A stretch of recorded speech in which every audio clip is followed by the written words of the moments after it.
চট্টগ্রামের বাজার ভরপুর গ্রীষ্মকালীন সবজিতে।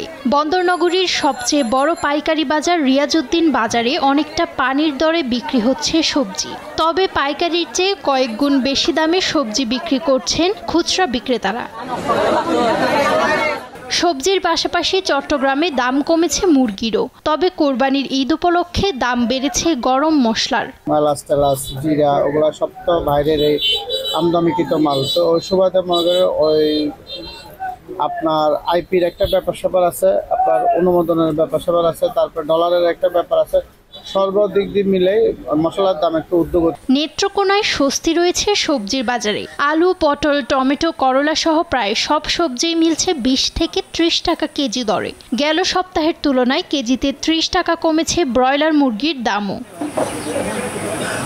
তবে ক্রেতারা বলছেন মাছের দাম আগের চেয়ে বেড়েছে। মাছের বাজার তো অনেক বাড়তি, মাছ কিনলাম 700 টাকা কেজি ট্যাংরা মাছ, আর শাকসবজির দাম মোটামুটি ভালোই আছে। খাসির মাংস 1000 টাকা কেজি দরে বিক্রি হলেও বেড়েছে গরুর মাংসের দাম। প্রতি কেজি গরু মাংস বিক্রি হচ্ছে 750 টাকা দরে। সেই সঙ্গে দিন দিনই বাড়ছে শুকনা মরিচ, পেঁয়াজ, রসুন, হলুদ, এলাচ, লং, দারুচিনি সহ বিভিন্ন মশলার দামও।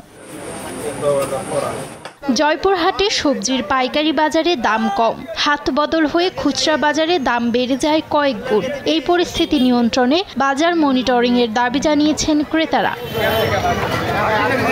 তবে নোয়াখালীর বাজারে ভিন্ন চিত্র। গেল 2 সপ্তাহ ধরেই রয়েছে সবজির সংকট। এতে অসন্তোষ প্রকাশ করেছেন ক্রেতারা। নুসরাত শোভা, নিউজ ডেস্ক, দেশ টিভি।